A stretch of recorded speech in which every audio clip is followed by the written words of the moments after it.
The groundwork is just being very clear and concise on your delivery.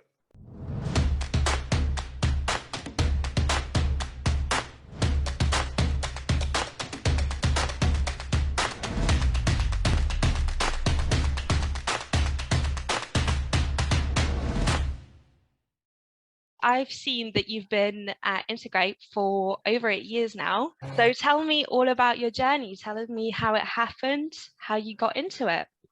Yeah. So yeah, it's been over 8 years. How it started, I kind of found out about Integrate through a mutual friend that I went to high school and college with, and I just graduated from college, and I was in a job that I didn't love, and I was looking for something different. And she just kind of kept telling me about this company, like, hey, it's a really cool environment. It's fast paced. It's tech. Like, I think you would love it. So, I just applied, and luckily enough, I got a job. So I started as an associate an account approvals associate. I think that was the title. So basically, my day to day when I started back in 2013 was to vet out companies that were looking to work on our platform. So back in the day, we sort of had a registration path right on the website where anyone could kind of click it and create a username and a password and things like that.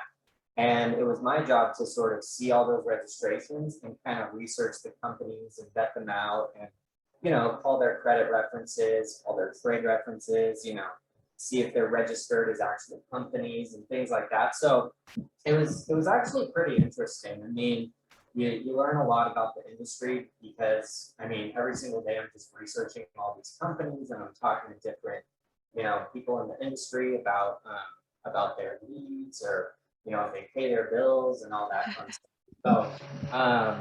So yeah, that's kind of how I started. And then as the company sort of grew and evolved, I kind of grew with the company. So like you said, revenue operations, I think it's kind of a new term. Like you said, it's like in the past 3 to 5 years, it's kind of been coined, but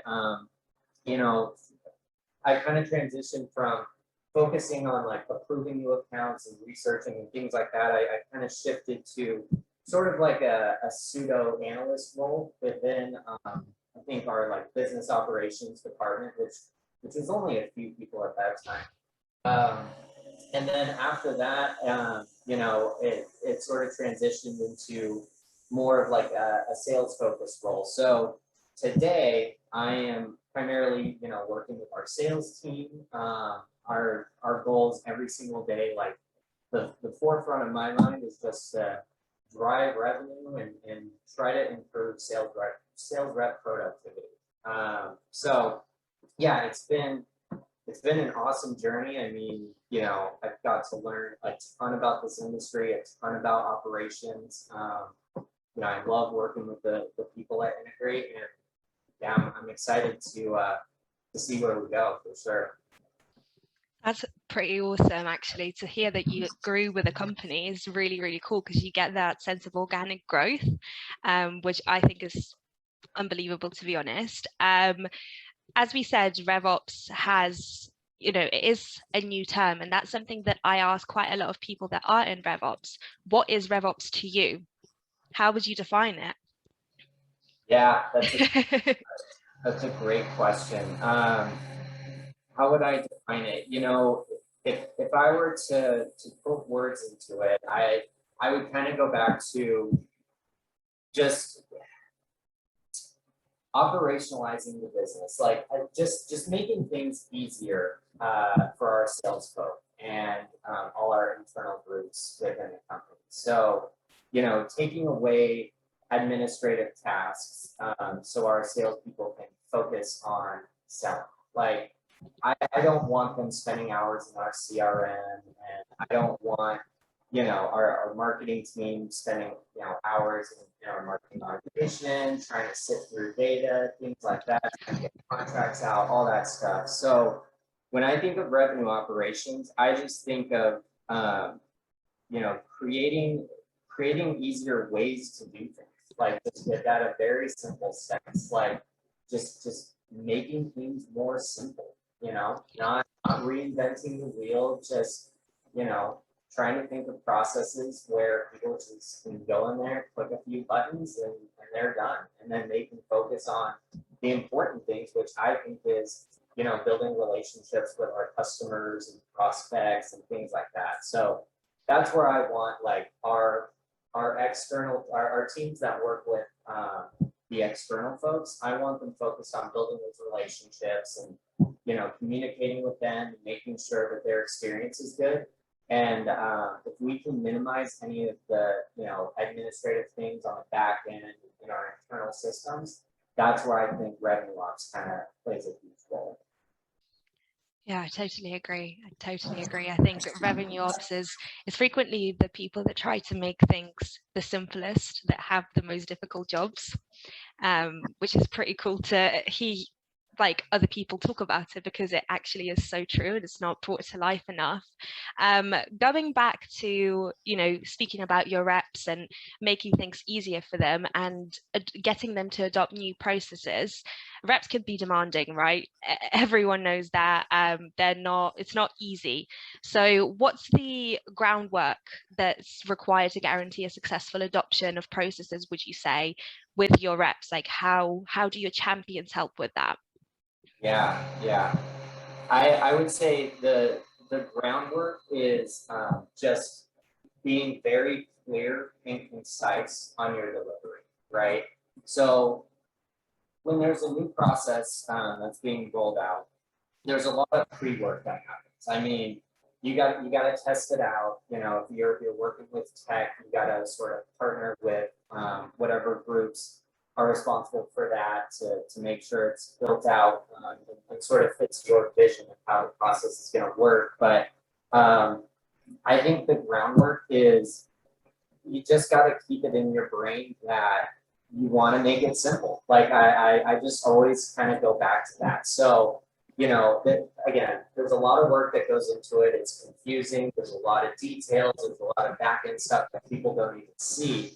But the end product, the end process, it should always be simple. And then when you deliver that to your sales folks or whoever's going to use that new process, like I'm a person who needs, like, I like you to show me instead of tell me. So I'm very sort of prescriptive in how I kind of roll these things out. So I will, we have a great sales enablement department here. I kind of partner with them. In my delivery, I'm just very, step by step. Like, here's what you do. Here's the buttons you click. Here's the end result. Here's how it's going to save you time. How you're going to make more money. In the long run. But yeah, the groundwork, make it simple and be clear and concise in your delivery. That's kind of how I kind of approach it. And how do you think you make things simple? Like you said, you think you keep things step by step. How do you go about doing that?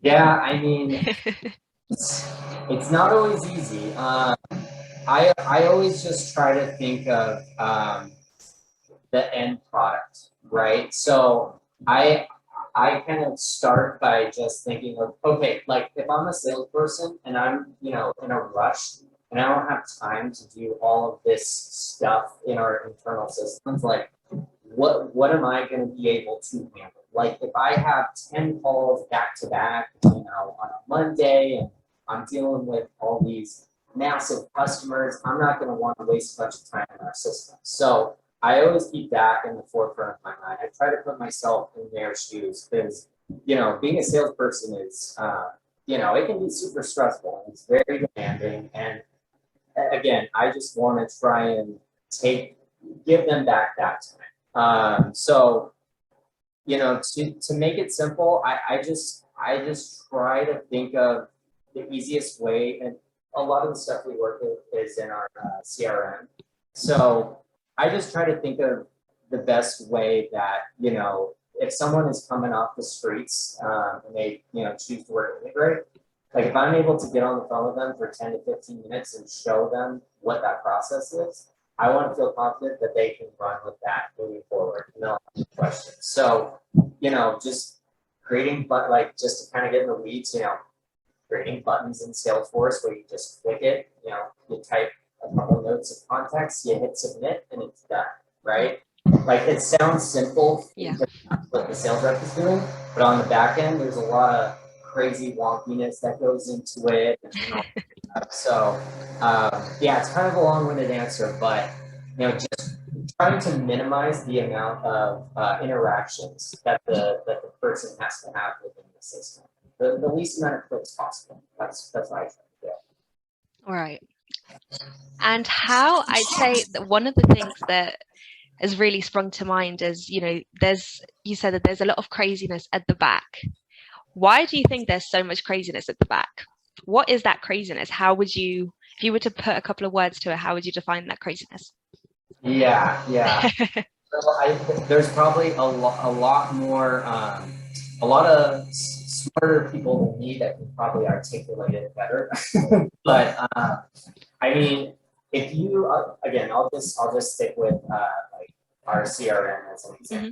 Mm-hmm. If you work at a huge enterprise company, you know, with thousands of employees and things like that, you're probably going to have a CRM that has been touched by, you know, a ton of different administrators and tech people and developers and things like that. So with that comes a lot of like hidden things in the background, like workflows and processes and things like that, that, you know, myself, I'm not, you know, I raise my hand, I'm not like a tech genius or game developer by any. So like stuff like that, like I won't even know about it. So it's like, again, when I go back to like process, like my vision's like, oh, this is simple. Just click a couple buttons and, you know, we move on.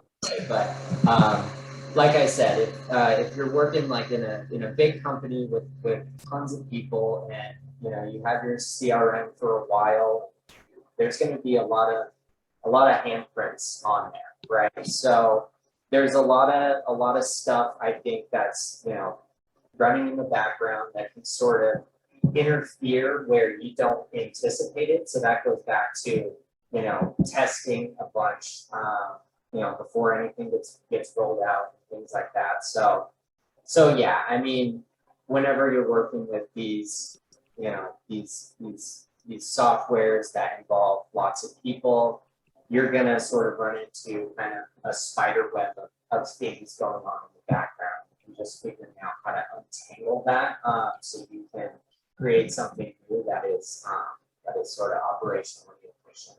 Yeah, that makes complete sense.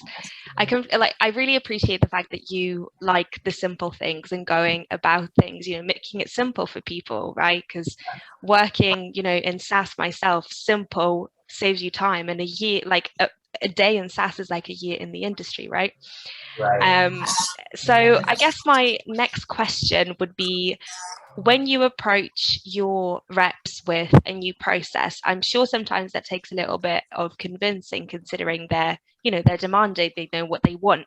So I guess my question is, where does tech come into it? Like what tech do you guys use? How do you use it? And like what play is it?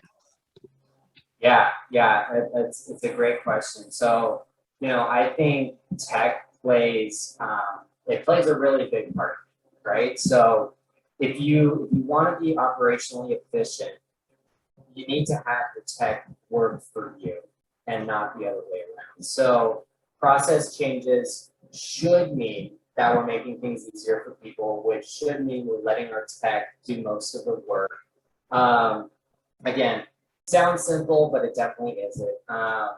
You know, like I said, I by no means am I an engineer. CRM administrator. So you really need a good partnership with that group to make sure your end goal is captured through the tech and automation.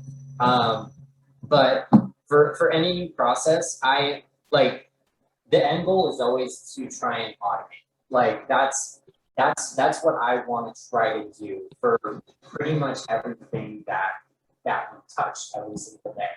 Now, that's not always a reality, right? Yeah. Because you need human beings to go in there and you need human interaction and things like that. But if we can automate, the majority of the things that we do, in my mind, that's a huge win. So yeah, tech plays a huge role, and as I've worked here for over 8 years, I found it extremely valuable to create a great partnership with all those super smart people that are working, on the development side, the engineering, the administrators, things like that, that can kind of help bring your vision to life, essentially.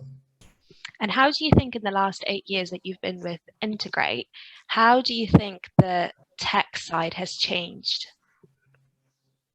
Yeah, I mean, it's improved greatly. I mean, it's really exciting to see, where we've come.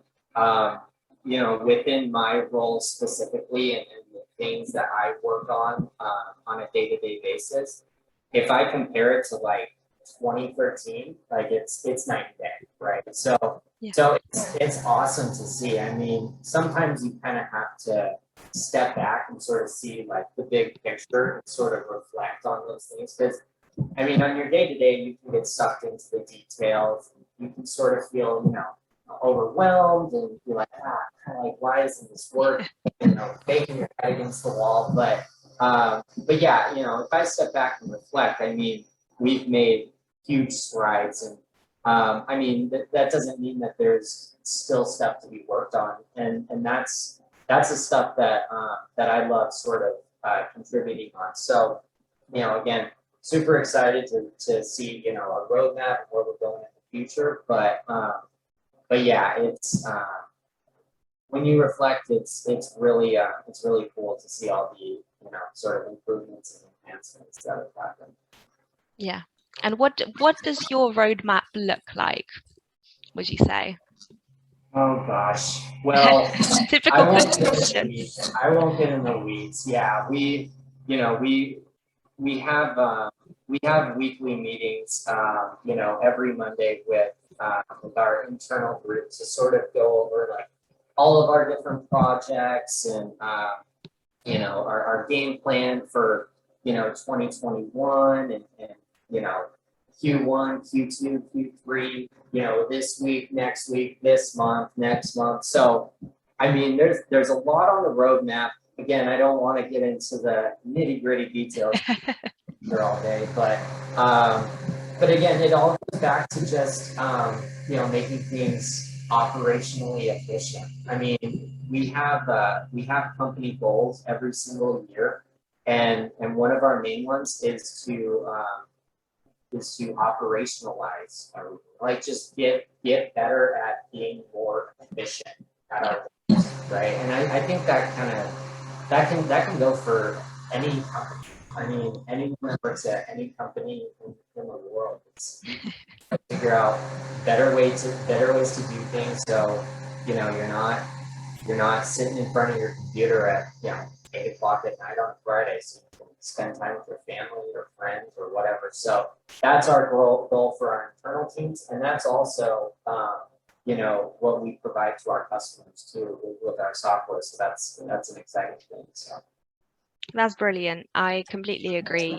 That Friday night feeling, everyone needs that, and there's so much that goes into that Friday night feeling, which actually links quite well to my next question. So, to become more efficient and to become more operational, data is the big thing, right? So, how does data capture come into this? So, what evidence do you surface to convince people of the adoption of those new processes? Yeah, yeah. Data is super important. I mean, I am very data driven. So I probably have created like a million different reports since I've been here. Yeah. Some better, but no, data tells the story. So you know, anytime that you're rolling out a new process or whatever, I think you need to start with the data. Like you need to tell the story and convince people why this needs to change. Because I mean, as human beings, like we're kind of when we get in a rhythm and we start doing things, like we're more inclined to just keep doing that thing like forever because it's what we know, it's what we're used to.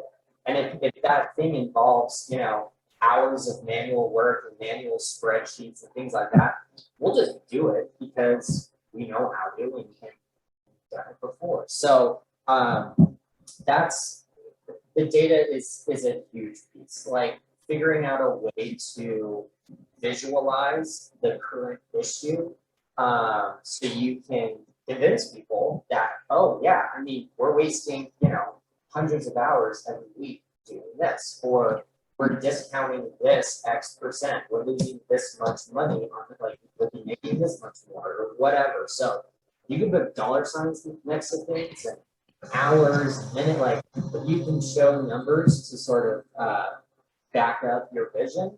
Yeah. I mean, you're gonna get buy-in. So yeah, like you're gonna want like key stakeholders when you roll out these things. And whenever I talk to our C-suite, whether it be like the CFO or the CRO or the CMO, they're always gonna want to see the data. So that's at the forefront of my mind for everything. So even after a new process is implemented, Yeah. I like to have a set of reports that I can just start like tracking. And so if I notice, certain things aren't being followed or whatever, I can just reach out to certain people, get on a Zoom one-on-one and just kind of go over it with them. Because, people they're not gonna try to not follow the process. Like that's not their intent. They might just not understand it. And Yeah. calling them out in a big group setting, that's not the way. So I like one-on-one interaction, sitting down, I'll have them share their screen, I'll walk them through it, and then usually after that it gets adopted pretty well. But yeah, data's key. I mean, I love reports. I kind of nerd out on that stuff. So yeah, that's super important. I love that. You're completely right when it comes to saying that, data tells a story.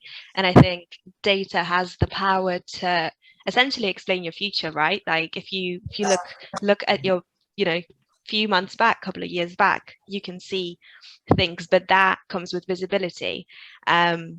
Which I think a lot of people and a lot of companies tend to lack. So talk to me a little bit more about visibility and how you keep track of your visibility. And like you said, speaking to the people that are falling back, how do you keep track of that?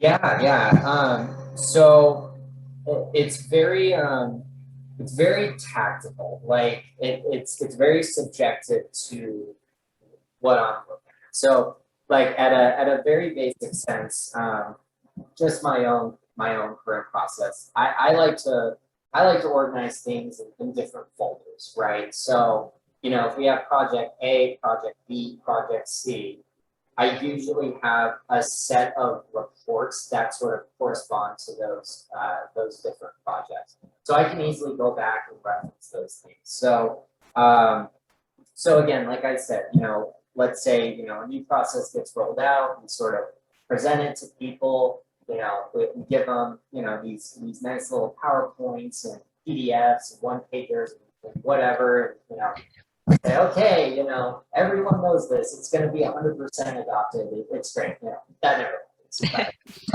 After that, again, I will have my reports that I will create beforehand. I will, again, saying that we're working in the CRM, I will, select the required fields that we want to track that, might be new, or, certain values that we want to capture, within the CRM, things like that. So I'll model the report, you know, really basic after the process that we just presented. And, you know, typically what I do is every week I kind of have a reminder out to myself to go into these folders and just kind of spot check them. So, you know, if I start noticing things where it's like there's a huge spike out of nowhere and a bunch of people aren't following it, then I might reach out to, you know, the sales leader and just have a conversation with him and say, hey, you know, I'll show him what I'm seeing and be like, hey, you know, we rolled this out, a bunch of these guys, you know, it doesn't look like they're grasping it. What do you think we should do? I'll kind of put it in the hands of the sales leader. And typically, like what they'll say is, you know, they have team calls, you know, weekly, bi-weekly, you know, things like that. They'll just add me to their team call, and I'll just kind of say, hey guys, here's a refresher. You know, if you need help, reach out, blah blah blah. If it's few and far between, if it's like some outliers, just a couple of people, like I said before, I'll just, you know, shoot them an instant message, super casual. I'll say, hey, I noticed a few of these things. You know, this new process, it's supposed to help you. It's not supposed to make your life harder. You know, could I grab like, you know, 5 minutes of your time? Here's a Zoom. We hop on, we go over it, and typically that kind of resolves it. So, so yeah, that's kind of my approach. It sounds like a very hands-on approach, which is great because I think, like, you know, people love people, and we, like you said before, you know, people speak to people, and that's how we get on with that human touch. I guess with that human touch, and going back to, you know, you looking at reports weekly and stuff like that, how long would you say that takes you to usually look at stuff throughout your week? Well, that's a good question. I mean, it varies. If we're talking about like sort of my weekly cadence, you know, it doesn't take long because you know, I try to structure the reports in a way that's really easy to read. So I love bar graphs, pie charts, and all that stuff. So like if I see a bar graph and it's going way up in the wrong direction, then I'll know, okay, there's an action, right? So, like when I'm sort of auditing like new processes that got implemented and auditing things like that, I don't try to spend too much time in the nitty gritty. I just kind of like to focus and see like, okay, who needs more, who do I need to reach out to? You know, there is that other component where, you know, I might have to go back into the CRM and I might have to manually adjust a few things to kind of reflect the new stuff that we want to show because, you know, bad data in is bad data out. So, you know, I try to keep our CRM as clean as possible. And, you know, again, back to all the projects, we're trying to automate things to make it easier for people so they don't have to do it. But, yeah, I mean, as far as time, you know, my reviews, it doesn't take long. Like it's usually 5 to 10 minutes if I have good reports that I'm able to easily see it. And then I can take some notes and have some actions for the next week where I can follow up with people and maybe have that one-on-one interaction. Yeah, that's great. You know, it's amazing to hear that it doesn't take you very long because quite a lot of other people that I know that my colleagues have spoken to are like, oh my God, it takes us so long. So that's actually really great to hear. But it sounds like an awful lot of work to do for you. It's quite a lot on your shoulders, which, yeah, I feel for you. Yeah. I'm lucky. We have some new team members within our sort of organization, our group here. So I've been really lucky that they've been super awesome and they've been able to jump in and sort of help with this stuff as well. Because yeah, I mean, if you have one person managing all that, yeah, you're gonna misses. You know, it's not going to be the best practice. That's for sure. So I'm lucky that we have some help within our group. Some people super smart. So yeah. That's great to hear. Yeah, it's always good when you get a little bit of help, isn't it? I don't want everything resting on your shoulders.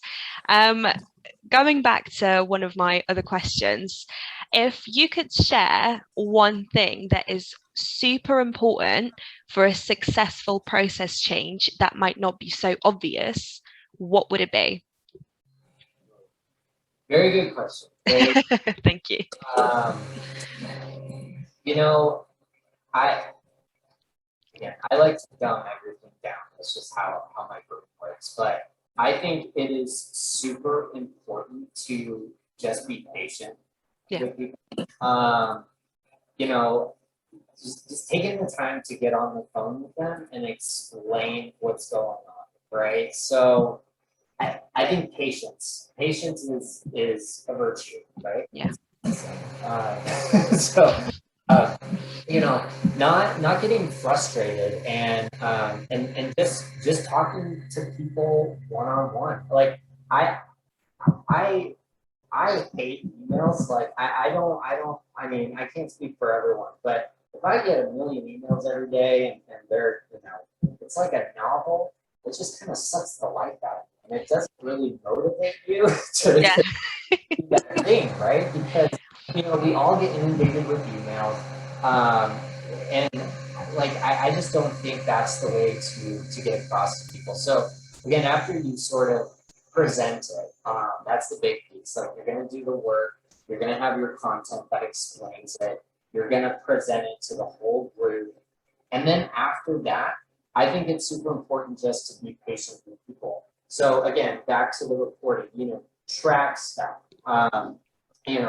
Have a weekly cadence where you sort of spot check that stuff, see who's adopting it, see who isn't, and then be patient with the people who aren't adopting it. So, getting on the phone with them, getting on a Zoom. Like I, I would much rather prefer to get on a Zoom with a person.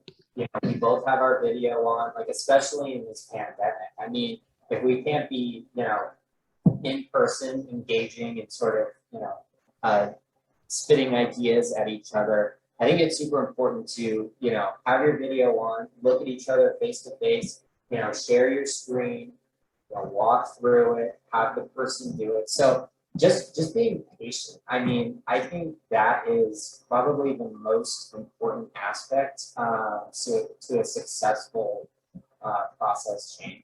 And it might not be the most obvious. Like it kind of sounds obvious when you say it, but I think a lot of people kind of miss that because it's like, I presented this a week ago. Everyone should be doing this. I don't know what's wrong. Like that's not going to work, right? So yeah, just taking the time, building relationships with people, talking to them face to face over Zoom, and just making sure they understand, because then they'll be more comfortable to ask questions and see the purpose and all that stuff. And if you're able to facilitate a conversation and show them rather than tell them, I think that'll make it a lot more successful. I completely agree. I think that patience is one of those things that's so, like, no one talks about patience enough, do they? It's always, people talk about it, but not enough to actually implement it. So I completely agree with you. Like being patient, especially with over Zoom and creating these relationships, it takes patience, and patience is such a key skill. So I could not agree with you more. I'm loving this wisdom nuggets. So I will ask you another little question. If you could share a nugget of wisdom apart from patience for someone that's just starting out in RevOps, what would it be? Ooh, nugget for someone starting in RevOps. I would say listen and take notes. Yeah. I always bring it back to how my brain works, and that may or may not be the best way, but I would say and this is what I kind of have told my new hires, is just ingest as much information as possible, take notes, learn as much as you can. Like don't don't worry about knowing everything like within week 1 or week 2 or week 3, because I mean this industry can get confusing, right? Like there's a lot of stuff going on, like the tech changes constantly, there's new segments and you know, new eras of B2B marketing and things like that. And I think if you just take the time and listen to, you know, all the different things that are out there, you know, read through all the sort of content that your company has. Like I always tell my new hires, just I try to teach them integrate first. Like I try to teach them exactly what we do, you know, what our purpose is, what our products are, you know, what we sell them for. You know, I try to start super high level, and I want them to just sort of grasp what our business is first.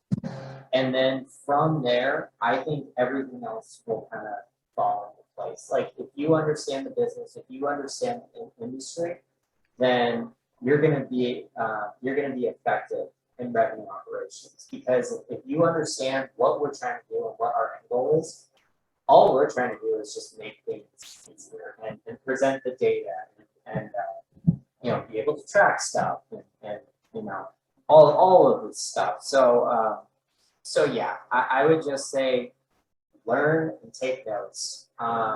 Just ingest, just ingest as much as possible. Try to get as much knowledge as you can and learn the business and the industry. It all comes back to being that little sponge that soaks everything up, doesn't it? You have to in this industry, have to just sit back and listen. Yeah, that's definitely something that I wish someone told me before I started in this industry. Just like relax, sit back, listen. But something that I always wonder to myself is if I was in a room full of salespeople and RevOps leaders and all of that, what would I ask them? So I guess that's my last little question for you. What would you ask those people? I would ask them, what is broken?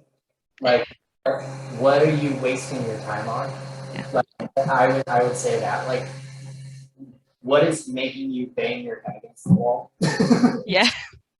Like, what is frustrating you the most, right? Like, I want to know that. Like, because again, like when I think of our sales team, like we have a ton of really talented salespeople here, and I do not want them frustrated with internal processes and fidgeting with the CRM and systems and things like that. Just trying to get something in the system so, you know, an activity is logged so they can get credit or things like that. So like I don't want them to be frustrated with that. Like I want them out in the field, talking with customers, building those relationships, things like that. So that's what I would ask. Like that's what I want to know. Like what ticks you off each day? Like that makes you super frustrated that you think you're wasting time on. Tell me that, and then I'll figure out a way to hopefully make it easier for you, so you don't have to waste your time on that. So that's what really interests me. So that's what I ask our sales team and our RevOps leaders, like, you know, what makes you bang your head against something? Yeah. I want to try to fix it. Yeah,